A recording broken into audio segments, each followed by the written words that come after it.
Ուզենայի խոսել երեկ եւ առաջի օրը Գալա հեռուստատեսությամբ ցուցադրված մի նյութի մասին, որը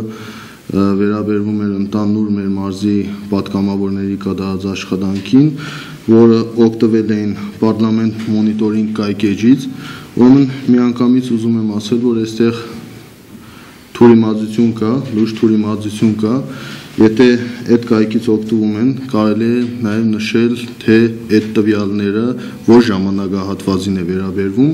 ուրեմն նմանատիպ թուրիմացության մեջ էր նաև Երկիր մեդիա հեռուստաալիքը։ Հավելյալ տեղեկատվության կարգով նշենք, որ Մարտուն Գրիգորյանի ու իր գործընկեր պատգամավորների խորհրդարանական գործունեությանը վերաբերող տվյալներն առկա են Պարլամենտ մոնիտորինգ AM կայքեջում։ Պատգամավորների գործունեությունը ուսումնասիրության ենթարկած կայքը մոնիտորինգ սկսել է իրականացնել Ազգային ժողովի 2010 թվականի աշնանային նստաշրջանից սկսած։ Եթե պատգամավորը գտնում է, որ իր գործունեությանը վերաբերող կայքի վիճակագրական տվյալները չեն համապատասխանում իրականությանը, ապա իր ձեռքի տակ եղած ապացույցները, տեսասկավառակներն ու ձայնագրությունները կարող է ներկայացնել մոնիտորինգ իրականացրած ընկերությանը եւ պարզաբանում պահանջել։ Երկիր մեդիա հեռուստաալիքը հերկումը տվել է արդեն, հայտարարել է, իրենց լուրերի մեջ այդ մասին ասվել է, որ մեր գրասենյակից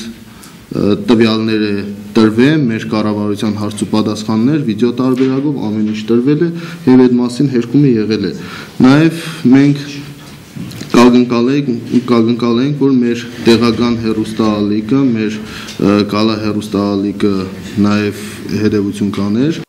Գալայի գործելավոճին ծանոթ մարդիկ հավանաբար տեղյակ են, որ հեռուստաընկերությունը երբևէ չի շարժվել ու չի պատրաստվում շարժվել որևէ այլ լրատվամիջոցի օրինակով ու առավել եւս հետեւություններ անել։ Գրիգորյանի հրավիրած ասուլիսի երկրորդ մասը վերաբերում էր առաջիկա խորհրդարանական ընտրություններին։ Բանախոսը հայտարարեց, որ այս ընտրություններին թիվ 34 ընտրատարածքի կողմից ընտրակաշառք չի բաժանվելու։ Փորձը ցույց է տվել, որ ընտրողներից շատերը հավատարիմ չեն, օգտվում են թեկնածուների բարեգործություններից, բայց քվեարկում մեկ ուրիշին։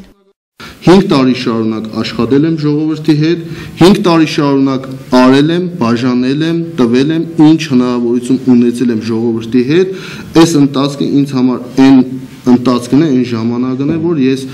արդեն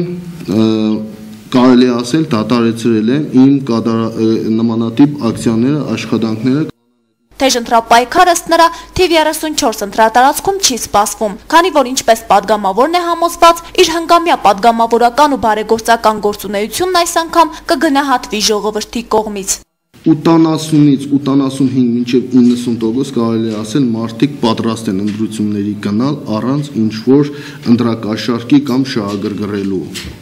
Ասուլիսի ընթացքում անդրադարձ կատարվեց նաև Շիրակի մարզում ԲՀԿ-ի կողմից նախընտրական շրջանում իրականացվող բարեգործություններին։ Ընտրակաշառք թե բարեգործություն կարելի է համարել ընտրողներին բաժանվող ալեհավաքը, քարածուխն ու տեսաձայնագրիչները։ Գրիգորյանը չունի հստակ պատասխան, բարեգործություն իրականացնողն այս անգամ ինքը չէ։